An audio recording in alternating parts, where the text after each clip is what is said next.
जल्दी जल्दी पेशाब आना या बार बार पेशाब आना, इसको हम लोग मेडिकल भाषा में फ्रीक्वेंसी ऑफ यूरिन कहते हैं। नॉर्मली एक हेल्दी व्यक्ति को, अडल्ट व्यक्ति को 3 से 4 घंटे में एक दफ़े पेशाब कर लेना चाहिए। अगर इससे जल्दी जल्दी पेशाब आ रहा है, घंटे घंटे में पेशाब आ रहा है, आधे आधे घंटे में पेशाब आ रहा है, रात में बार बार उठना पड़ रहा है, तो इस सिम्टम को मेडिकली हम लोग फ्रीक्वेंसी कहते हैं। फ्रीक्वेंसी है, ये कई कारणों से हो सकती है, मेडिकल कारणों से भी हो सकती है, साइकोलॉजिकल कारणों से भी हो सकती है। इसके अलावा जो फ्रीक्वेंसी है उसके साथ एसोसिएटेड सिम्टम्स क्या हैं, जैसे कि सिर्फ बार बार पेशाब आना एक तो ये है, लेकिन उसके साथ एसोसिएटेड हो सकता है पेशाब में खून आ रहा हो, उसके साथ एसोसिएटेड हो सकता है कम मात्रा में पेशाब आ रहा हो, कि पेशाब लगी और तुरंत भागे, अगर नहीं भागे then there is an impending fear of leakage. ज़्यादा ओवर एक्टिव ब्लैडर होता है, वो बाथरूम तक पहुँचते पहुँचते पेशाब लीक हो जाता है। नमस्कार, सेहतनामा देख रहे सभी दर्शकों का स्वागत। सेहतनामा में हमने बहुत सारे वीडियोस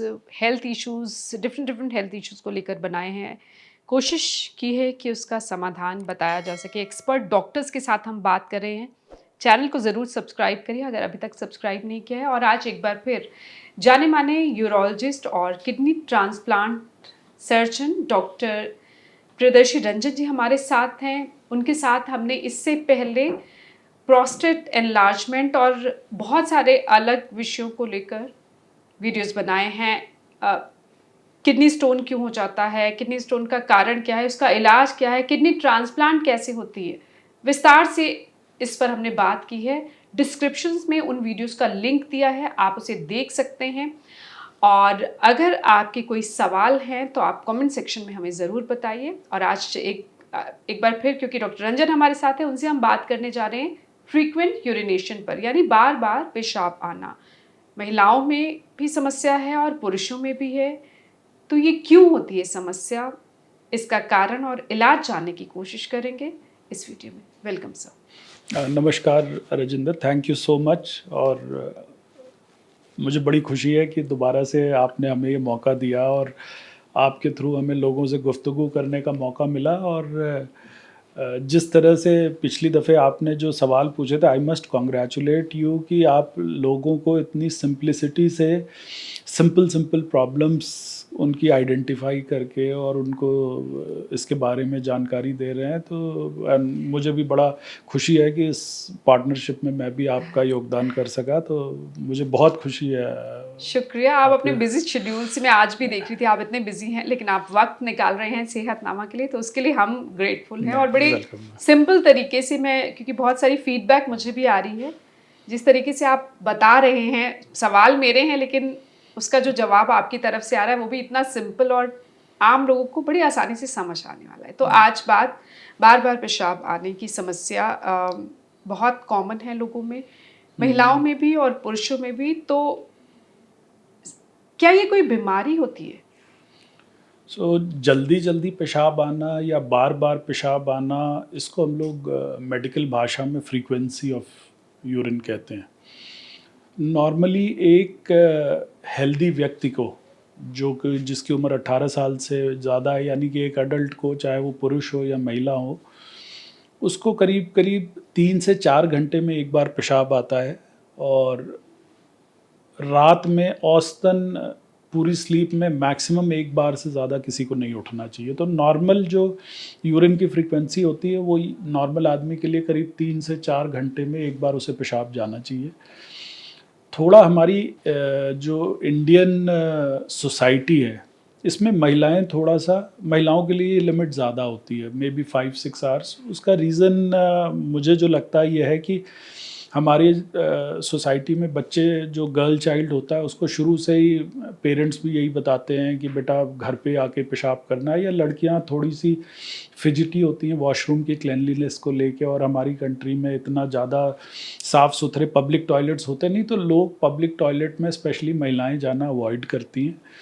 और इस वजह से उनकी जो होल्डिंग टेंडेंसी होती है, यूरिन को होल्ड करने की कैपेसिटी, वो बढ़ती जाती है। इवन बच्चों को भी कई देखा होगा आपने, छोटे लड़कियों को माएँ बता के भेजती हैं कि बेटे आपने स्कूल में पेशाब नहीं करना है, कई रिलीजियस सेक्ट्स में ऐसी प्रैक्टिसेस है तो कि वो घर पे ही आके बच्चा पेशाब करता है, खास करके जो यंग गर्ल्स होती हैं। तो लड़कियों की ब्लैडर होल्डिंग कैपेसिटी बड़ी हो जाती है, उनका ब्लैडर थोड़ा सा स्ट्रेच हो जाता है, तो वो एक बार में 500 ml से ज़्यादा भी पेशाब पास कर सकते हैं, और उनकी जो अवधि होती है वो करीब 6 घंटे 7 घंटे की हो जाती है। और ये हमारे इंडियन जो इकोसिस्टम इसमें काफ़ी कॉमन है कि पुरुष तो अगर राह भी चल रहे हैं, आप कहीं ट्रैवल कर रहे हैं तो कहीं भी खड़े होकर पेशाब कर सकते हैं, जो कि महिलाओं के लिए संभव नहीं होता। इसलिए उनकी यूरिन को होल्ड करने की टेंडेंसी होती है, इसलिए उनके लिए 6 घंटे भी नॉर्मल होता है। तो इस तरह से जो नॉर्मली एक हेल्दी व्यक्ति को, अडल्ट व्यक्ति को 3 से 4 घंटे में एक दफ़े पेशाब कर लेना चाहिए। 6 घंटे से ज़्यादा अगर यूरिन होल्ड करते हैं तो उसके बड़े नुकसान भी हैं। सो अगर इससे जल्दी जल्दी पेशाब आ रहा है, घंटे घंटे में पेशाब आ रहा है, आधे आधे घंटे में पेशाब आ रहा है, रात में बार बार उठना पड़ रहा है, तो इस सिम्टम को मेडिकली हम लोग फ्रीक्वेंसी कहते हैं।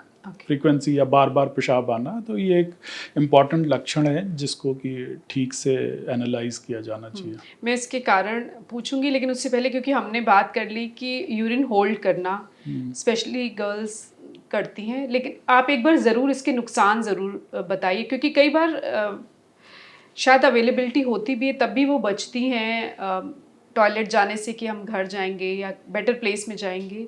तो ज़्यादा लॉन्ग अगर यूरिन होल्ड करते हैं, नहीं चाहते, तो उसके नुकसान क्या हैं? सबसे बड़ा उसका नुकसान है कि जब भी यूरिन होल्ड 6 आवर्स से ज़्यादा होता है, एक यूरोलॉजी की मेडिकल लिटरेचर में एक साइंटिस्ट हुआ करते थे, लेपाइड। एक लेपाइड्स कॉन्सेप्ट है कि करीब 6 घंटे से ज़्यादा हम जब भी यूरिन होल्ड करते हैं तो उसमें बैक्टीरियल मल्टीप्लिकेशन इतनी हो जाती है जिससे कि सिग्निफिकेंट यूटीआई हो सके। नॉर्मली चूँकि यूरिन तो गंदा एक्सक्रीटरी प्रोडक्ट है, तो उसमें थोड़ी बहुत इन्फेक्शन यूरिन में होती है, लेकिन वो इन्फेक्शन जो हमारी किडनी से या यूरिन में जो प्रोटीन इम्यूनोग्लोबुलिन सिक्रीट हो रहे हैं वो बैक्टीरिया को न्यूट्रलाइज कर देते हैं, और उससे एक नॉर्मल हेल्दी आदमी को इन्फेक्शन नहीं होता। लेकिन जब यूरिन 6 घंटे से ज़्यादा रोका जाता है या स्टैग्नेंट पड़ा रहता है, तो उसमें बैक्टीरिया क्लिनिकली सिग्निफिकेंट मात्रा में, जिसको कि 10⁵ कहते हैं, उसमें मल्टीप्लाई हो जाते हैं, और उसकी वजह से पेशाब में इन्फेक्शन या यूटीआई होने के चांसेस बढ़ जाते हैं। तो जब भी यूरिन होल्ड करते हैं तो सबसे इम्पॉर्टेंट उसका जो साइड इफ़ेक्ट है वो ये है कि यूटीआई होने के चांसेस बढ़ जाते हैं। दूसरा, जो ब्लैडर धीरे धीरे स्ट्रेच होने लगता है, तो कई बार उसकी वजह से पेट में दर्द होने की संभावना होती है, एब्डोमिनल पेन होता है। और कई, खास करके बच्चों में जिनका कि पेशाब की नली का जो जंक्शन है, जहाँ से गुर्दे की नली यूरेटर आता है और पेशाब की थैली में लगता है, तो जब हम ज़ोर से रोकते रहते हैं तो पेशाब को बाहर जाने का रास्ता नहीं मिलता, तो वो बैक फ्लो करने लगता है, और उनमें रिफ्लक्स डिजीज़ की समस्या भी हो सकती है, या उनके पेशाब का बैक फ्लो होने लगता है। नॉर्मली जो किडनी से पेशाब आता है वो वन वे ट्रैफिक है, ऊपर से पेशाब बन के नीचे आ गया, पेशाब की थैली में स्टोर हुआ, और वहाँ से उसको नीचे बाहर ही निकलना है, उसके लिए वन वे ट्रैफिक है। जब हमने नीचे वाला रास्ता उसका ब्लॉक कर दिया तो वो वापस भागने लगता है। This is called as reflux. तो ये इस तरह की कुछ कुछ कॉम्प्लिकेशंस हम एक्स्ट्रा प्रोड्यूस कर सकते हैं अगर हम सही समय पर पेशाब ना करें तो। राइट। अब जो बार बार यूरिनेशन होती है उसकी वजह क्या होती है? जो फ्रीक्वेंसी है ये कई कारणों से हो सकती है, मेडिकल कारणों से भी हो सकती है, साइकोलॉजिकल कारणों से भी हो सकती है, एनवायरमेंटल कारणों से भी हो सकती है, एनवायरमेंटल फैक्टर से भी हो सकती है। तो फ्रीक्वेंसी को अगर हम लोग देखें तो उसको क्लासीफाई, अगर जिस तरह से मैं समझता हूँ, तो फ्रीक्वेंसी में एक तो होगी सिंपल फ्रीक्वेंसी कि बार बार पेशाब आ रहा है, एक होगी सिचुएशनल फ्रीक्वेंसी कि किसी स्पेसिफिक सिचुएशन में, एग्ज़ाम में किसी का जल्दी जल्दी बार बार पेशाब आ रहा है, एंग्जाइटी में पेशाब आ रहा है, या कोई बड़ा काम करने जा रहे हैं बार बार पेशाब आ रहा है, या ट्रैवल कर रहे हैं, कोई स्ट्रेस है बार बार पेशाब आ रहा है। तो एक तो सिचुएशनल फ्रीक्वेंसी होती है, एक नॉर्मल फ्रीक्वेंसी है, एक होती है फ्रीक्वेंसी विथ नॉक्चूरिया। नॉक्चूरिया का अर्थ है रात में भी। फ्रीक्वेंसी का अर्थ है कि मतलब दिन में भी पेशाब बार बार आ रहा है, और नॉक्टूरिया रात में भी बार बार आ रहा है। Day time frequency as well as night time frequency, ये बड़ा पैथोलॉजिकल सिम्टम है।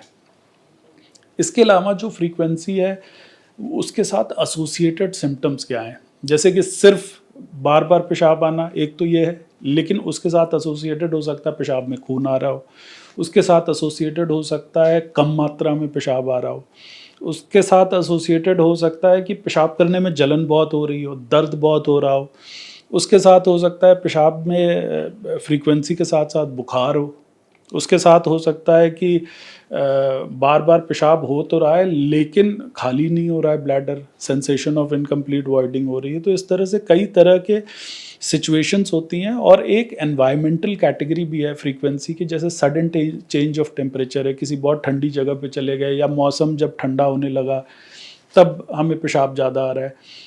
तो कई एनवायरमेंटल फैक्टर्स हैं, जैसे कि या इसको लाइफस्टाइल फैक्टर्स भी कह सकते हैं हम, जो लोग कॉफ़ी ज़्यादा पीते हैं या चाय ज़्यादा पीते हैं, या आदतन सुबह सुबह जल्दी 2-3 लीटर पानी पी लेते हैं। कई लोगों में आपने देखा होगा कि सुबह उठते ही वो 2 लीटर पानी पी लेंगे, फिर पूरे दिन ऐसे ही घूमते रहेंगे। तो बड़े अलग अलग तरह के फैक्टर्स होते हैं जो कि कंट्रीब्यूट करते हैं फ्रीक्वेंसी को। तो कई बार कुछ बीमारियों की वजह से भी, जैसे डायबिटीज़ होती है, उसमें भी बिल्कुल बिल्कुल बार बार पेशाब आने की समस्या होती है। सो इसको मेडिकली अगर हम लोग देखें ना, तो दो चीज़ बड़ी इंपॉर्टेंट है पेशेंट से जब भी बात करें या जिनको भी फ्रीक्वेंसी होती है। तो एक तो है fixed volume frequency.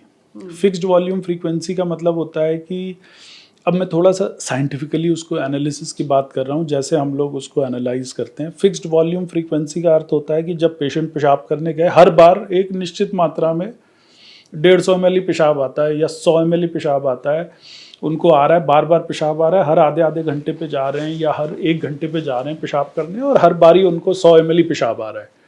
This is a fixed volume frequency. रात में भी जा रहे हैं तो 100 ml ही पेशाब आ रहा है। सो this is a fixed volume frequency. विस एक वेरिएबल वॉल्यूम फ्रीक्वेंसी होती है। वेरिएबल वॉल्यूम फ्रीक्वेंसी का अर्थ होता है कि कभी 50 ml आया, कभी 100 ml आया, कभी 500 ml भी आ गया, कभी 150 ml आया। So the frequency could be variable volume. तो जो भी जिसको भी ज़्यादा फ्रीक्वेंसी हो रही है उसको ये ज़रूर देखना है कि हर बार सेम लेवल का पेशाब आ रहा है या हर बार अलग अलग आ रहा है, क्योंकि दोनों के कारण अलग अलग होते हैं। जो फिक्स्ड वॉल्यूम फ्रीक्वेंसी होती है वो आमतौर पर ऐसी बीमारियों में होती है जिसमें कि पेशाब की थैली की कैपेसिटी छोटी हो जाए। सबसे कॉमनली हमारे देश में जो है वो है जेनाइटो यूरिनरी ट्यूबरकुलोसिस। जो लोगों को ट्यूबरकुलोसिस पेशाब की थैली में हो जाती है या किडनी में हो जाती है, उनके पेशाब की थैली सिकुड़ जाती है और उसकी कैपेसिटी कम हो जाती है। Then it produces fixed volume. उसकी कैपेसिटी सिकुड़ के 100 ml की हो गई। 400 ml का ब्लैडर था, वो सिकुड़ के 100 ml का हो गया। तो जितनी बार भी मरीज पेशाब कर रहा है उसको 100 ml पेशाब आ रहा है। ऐसी दूसरी सिचुएशन तब हो सकती है जैसे कि कोई पेल्विक ट्यूमर हो, जैसे कि कोई किसी को यूट्रस का कैंसर है या कोई और पेल्विक मैलिग्नेंसी है जिसकी वजह से उसने यूरिनरी ब्लैडर को पुश करके छोटा बना दिया है। सो यूरिनरी ब्लैडर की कैपेसिटी पहले 400 ml 500 ml की थी, अब वो पुश हो गया है ट्यूमर की वजह से, तो उसकी फंक्शनल कैपेसिटी 100 ml की रह गई, 150 ml की रह गई। इसकी वजह से बार बार पेशाब आ रहा है। एक और सिचुएशन होती है जो बीपीएच प्रोस्टेट में काफ़ी कॉमन होती है पुरुषों में। बीपीएच में क्या होता है कि यूरिनरी रिटेंशन होने लगता है, पेशाब की थैली में रुका रह जाता है। कोई भी पुरुष या कोई भी व्यक्ति जब पेशाब करने जाते हैं तो उन्होंने पेशाब किया तो 400-500 ml में से 200 ml निकला, 150 ml निकला और 200 ml अंदर ही रह गया। तो जो पेशाब की थैली की कैपेसिटी करीब 500 ml की थी वो प्रैक्टिकली 150 ml या 200 ml ही रह गई। So this is a functional loss of capacity. So ये जो फिक्स्ड वॉल्यूम फ्रीक्वेंसी है इसकी एनालिसिस हम लोग दूसरी प्रकार से करते हैं। इसीलिए मरीज को सबसे पहले कहते हैं वॉइडिंग डायरी या ब्लैडर डायरी या फ्रीक्वेंसी वॉल्यूम चार्ट बनाने को। वो कितने दिन के लिए आप ये सजेस्ट करते हैं? 3 दिन के लिए। 3 दिन का आप मांगते 3 हैं? दिन के लिए कि मरीज को सुबह 8 बजे बता देते हैं कि आपने जितनी बार भी पेशाब जाएं, एक तो या तो बीकर खरीद लें, उसकी माप लें कि कितना पेशाब आ रहा है दिन भर में। जितनी बार जाएं उतनी बार नोट कर लें। 8 बजे पेशाब किया, 9:30 बजे किया, 9:45 बजे किया, 11:30 बजे किया, उसको नोट कर लें और उसके बाद जो है उसको वो करें। राइट। तो ये इसको फ्रीक्वेंसी वॉल्यूम चार्टिंग कहते हैं। कब कितना पानी पी रहे हैं, कब कैसे कितनी बार पेशाब जा रहे हैं। तो frequency volume chart is a very important part of assessing these patients. विज़ जो वेरिएबल वॉल्यूम फ्रीक्वेंसी होती है उसके बहुत से कारण हो सकते हैं। It could be diabetes, one of the reasons, it could be diuretics. कई मरीज भिन्न भिन्न प्रकार की दवाएं ले रहे होते हैं, पॉलीफार्माकोथेरेपी पे होते हैं, किसी को हार्ट डिजीज़ होती है, किसी को ब्रेन की बीमारी चल रही होती है, किसी को डायबिटीज़ मेलाइटस है, किसी को इंसिपिडस है। तो ये उस बड़े वजह से भी फ्रीक्वेंसी बढ़ जाती है उस यूरिन वजह से भी बढ़ जाती है। और इसके अलावा जैसे यूटीआई है, महिलाओं में काफ़ी कॉमन होता है, Urinary पुरुषों में tract infection। Urinary tract infection है, उसकी वजह से भी फ्रीक्वेंसी बार बार होती है। उसमें एसोसिएटेड जो सिम्टम्स हैं वो बड़े प्रेडोमिनेंट होते हैं। जैसे फीमेल्स में यूटीआई का सबसे कॉमन सिम्टम होता है पेशाब में खून आना। लोग डर जाते हैं देख के, कई बार तो ऐसा पेशाब आता है कि बिल्कुल लाल पेशाब ही आता है, लगता ही नहीं कि पेशाब में कुछ आ रहा है, सिर्फ ब्लड ही ब्लड आ रहा है। सो यूटीआई की वजह से ऐसा हो सकता है, किडनी स्टोन की वजह से ऐसा हो सकता है, ब्लैडर स्टोन की वजह से ऐसा हो सकता है, दवाओं की वजह से ऐसा हो सकता है, पुरुषों में प्रोस्टेटाइटिस में ऐसा हो सकता है, या बीपीएच में भी ऐसा हो सकता है। बहुत से कारण हैं जिससे कि फ्रीक्वेंसी हो सकती है। तो हमें ये देखना बड़ा ज़रूरी है कि फिक्स्ड वॉल्यूम फ्रीक्वेंसी है या वेरिएबल वॉल्यूम फ्रीक्वेंसी है।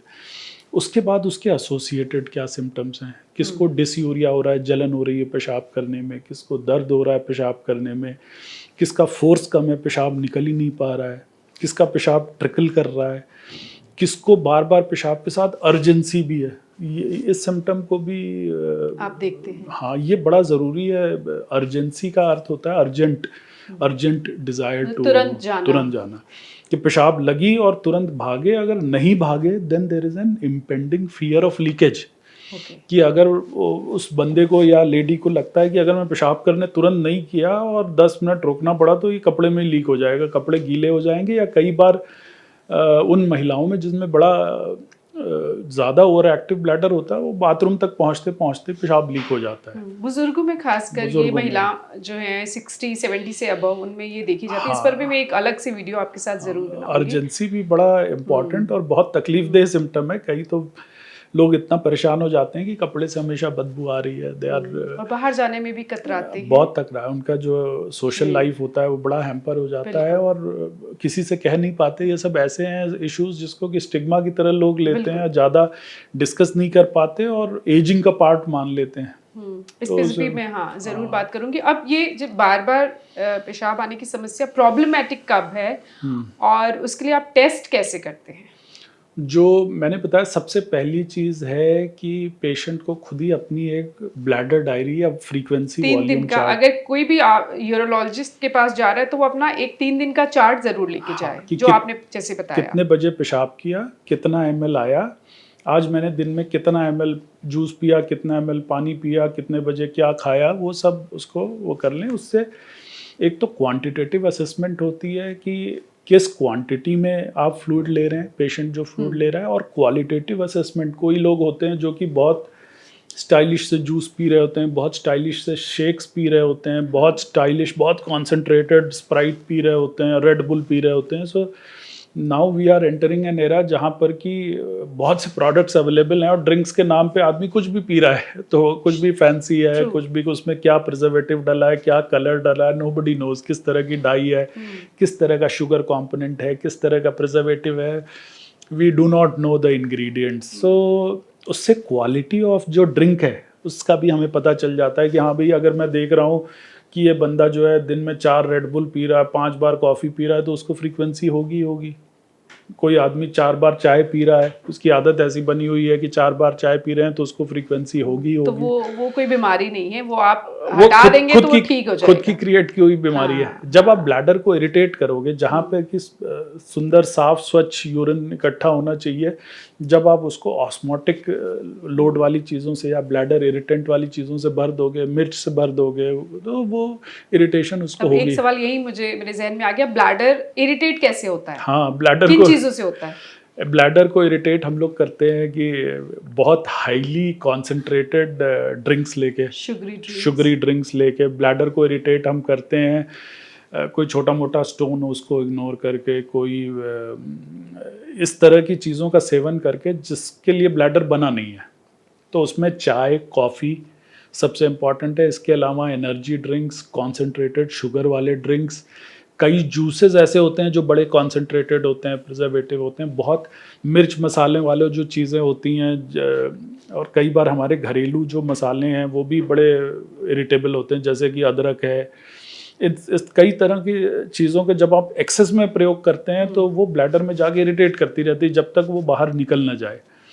तो इस तरह से वो टेंडेंसी बन जाती बार बार पेशाब आने की। सो इस तरह से हम ब्लैडर को इरिटेट एक तो इस तरह से करते हैं, और दूसरी चीज़ जो जल्दी में पेशाब कराते हैं उससे भी ब्लैडर इरिटेट होता है। पेशाब करने का जो एक्ट है उसको रिस्पेक्ट चाहिए, ओह, उसको प्राइवेसी चाहिए। मतलब उसमें आप जल्दबाजी ना करें, हाँ, उसमें लोग क्या करते हैं कि पेशाब टाइम नहीं करना है तो और टॉयलेट हाँ, गए, फौरन हाँ, बाहर निकल आए, हाँ, दूसरा कि काम करना है। मन में कुछ चल रहा है, सोचते जा रहे हैं, फ़ोन पे बात करते जा रहे हैं और पेशाब कर ली, पॉटी कर ली, यू डोंट रियलाइज़ ये जो एक्सक्रीशन है, एक्सक्रीटरी सिस्टम है, ये मदर नेचर ने, ईश्वर ने हमारे शरीर में इतना अच्छा ऑर्गन्स बनाए हैं, चाहे वो यूरिनरी हो, चाहे एक्सक्रीटरी हो। लेकिन हम ज़्यादातर बीमारियां जो है पेट से शुरू होती हैं, चाहे वो यूरिनरी सिस्टम है, चाहे वो हमारा एक्सक्रीटरी सिस्टम है। तो अगर आप सही खाना नहीं खा रहे हैं, सही तरह की चीज़ें नहीं पी रहे हैं, तो उससे दोनों ही तरफ नुकसान होता है। तो हमें उसको जितना हो सके उसको इंसल्ट कम से कम करनी है, ब्लैडर को भी और बाउल को भी। और वो सबसे कॉमन है कि जितना सिंपलेस्ट फूड खा सकें। बहुत ज़्यादा फैंसी फूड, बहुत ज़्यादा शुगरी सिरप और बहुत ज़्यादा कलर्ड, फ्लेवर्ड, सेंटेड, आजकल बहुत सी तरह के एसेंस आ रहे हैं, बहुत सी तरह के कलर्स आ रहे हैं, बहुत ही और वो अंदर जाके क्या करें आपकी क्या कर बॉडी रहे हैं, में कुछ ना नोबडी कुछ। Knows, and many of these things are a cause of such urinary disturbing okay. symptoms such as frequency. अच्छा, तो अब कौन से टेस्ट फिर आप इसके लिए करते हैं? अगर कोई भी पेशेंट आपके पास आता है बार बार पेशाब आने की समस्या को लेकर, चाहे वो महिलाएं हैं चाहे पुरुष, सबसे टेस्ट कौन से और उसके बाद ट्रीटमेंट क्या होता है?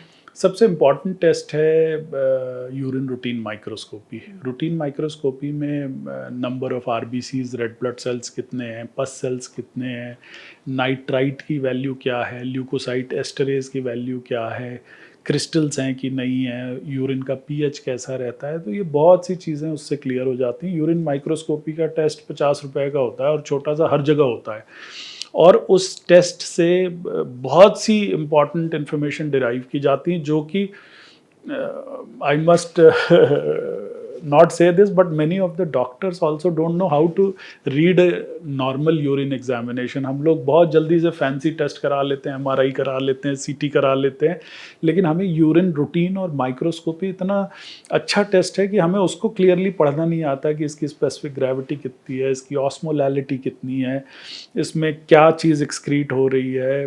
तो ये बड़े इंपॉर्टेंट पैरामीटर्स होते हैं यूरिन के, कितने सेल्स हैं, कितने आरबीसीज हैं, कितने डब्ल्यूबीसीज हैं। So these are important things to analyze. So urine routine microscopy is the most important test, and followed by number 2 पे आता है यूरिन कल्चर। और उसके बाद अगर कोई पैथोलॉजिकल कॉज लग रहा है तो अल्ट्रासाउंड होल एब्डोमेन या केयूबी का करा के देखा जा सकता है प्रोस्टेट बड़ा है कि नहीं बड़ा है। पुरुषों में तो most common cause of frequency is because of T, coffee और इंक्रीज्ड प्रोस्टेट साइज, बीपीएच, जिस पे हमने आपके साथ एक वीडियो बनाई है। अगर अभी तक आपने वो वीडियो नहीं देखी है वो देख सकते हैं, डिस्क्रिप्शन में उसका लिंक दिया हुआ है, और प्रोस्टेट एनलार्जमेंट पे, और लाखों लोग वो वीडियो देख चुके हैं। सो फिर ट्रीटमेंट आप क्या करते हैं? ट्रीटमेंट डिपेंड करता है कि कॉज क्या है उसका। तो सबसे पहले तो लाइफस्टाइल मॉडिफिकेशन इम्पॉर्टेंट है, जैसे कि चाय, कॉफ़ी या बहुत ज़्यादा एसिडिक या बहुत ज़्यादा फैंसी लिक्विड्स का प्रयोग कम करना चाहिए।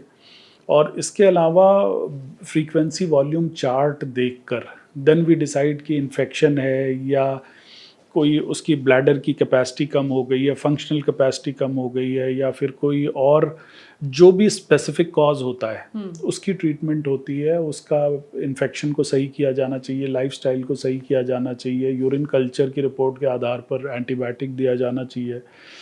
इसके अलावा कई प्राइमरी पैथोलॉजी, जैसे अगर जेनाइटो ट्यूबरकुलोसिस कॉज है तो उसकी ट्रीटमेंट होनी चाहिए। अगर बीपीएच है, प्रोस्टेट बढ़ा हुआ है, या प्रोस्टेटाइटिस है, या इंटरस्टिशियल सिस्टाइटिस है, जो अंदरूनी पेशाब की थैली और प्रोस्टेट की बीमारियां हैं, उनकी एक असेसमेंट होनी चाहिए। और उसका ट्रीटमेंट होना चाहिए। ब्लैडर ट्यूमर है तो ब्लैडर ट्यूमर का ट्रीटमेंट होना चाहिए। सर्विक्स का ट्यूमर है तो उसका ट्रीटमेंट होना चाहिए।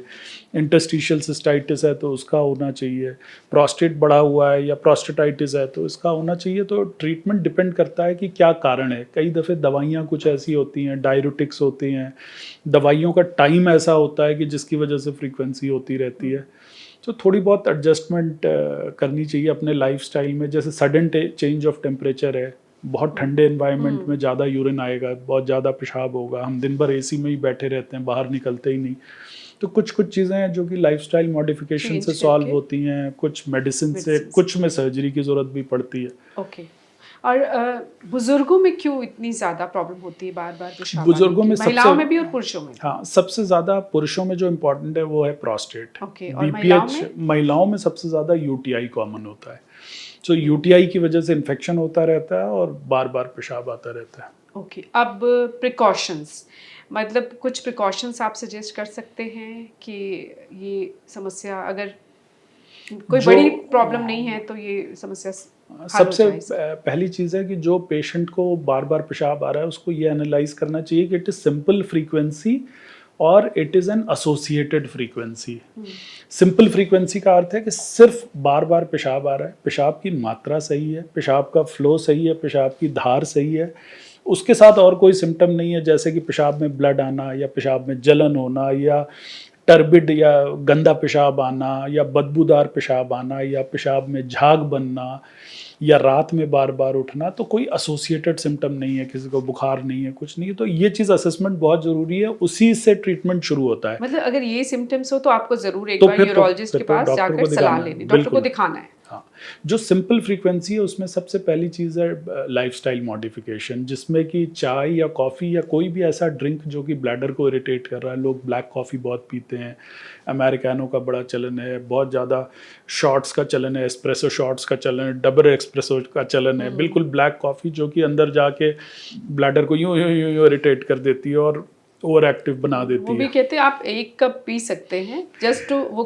कहा जाता है कि लिवर आपका इससे क्लीन होता है ब्लैक कॉफ़ी से, पर आप इसका मतलब ये नहीं कि 5 ब्लैक कॉफ़ी पी ले दिन भर में। अच्छा, इसके अलावा अगर कोई न्यूरोलॉजिकल इशू है, जैसे कि पार्किंसंस है या फिर किसी का स्ट्रोक हुआ है या कोई और ब्रेन से या स्पाइनल कॉर्ड में कोई समस्या है, जैसे बच्चों में न्यूरोजेनिक ब्लैडर हो जाता है, कई बार स्पाइनल कॉर्ड इंजरी हो जाती है, तो उसकी वजह से भी उन फैक्टर्स को भी एनालाइज करके उसको दूर करना चाहिए।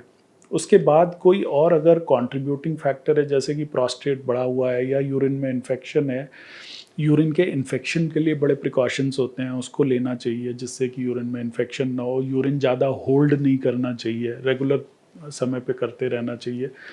और कुछ एक कीगल्स एक्सरसाइजेज होती हैं जो कि ब्लैडर का कंट्रोल डेवलप करती हैं, उसको घर पे किया जा सकता है। कैपेसिटी बढ़ जाती है। हाँ, होल्ड करने की कैपेसिटी बढ़ जाती है, अर्ज कम हो जाती है थोड़ा सा। अपने आप को एक इंटरनल बायो फीडबैक सिस्टम है जो कि हम अपने शरीर को समझाते हैं, हम उस वापस अपने चाइल्डहुड में आते हैं और ब्लैडर का न्यूरोजेनिक कंट्रोल डेवलप करने की कोशिश करते हैं। जी। तो इस तरह के कई मेजर्स हैं जो किए जा सकते हैं। इसके अलावा थोड़ा सा अगर कॉम्प्लिकेटेड है frequency, then we must take a physician's advice before. Okay, thank you so much for this information. और कीगल एक्सरसाइजेस भी पर हमने एक वीडियो बनाई है डॉक्टर हर्षदीप के साथ, उसका भी डिस्क्रिप्शन में लिंक दिया है, आप वो भी देख सकते हैं। वो भी बहुत लाखों लोग वो उस वीडियो को भी देख चुके हैं। अगर आपने अभी तक नहीं देखी, ज़रूर देखिए, क्योंकि वो सबके लिए ज़रूरी है, पुरुषों के लिए भी और महिलाओं के लिए।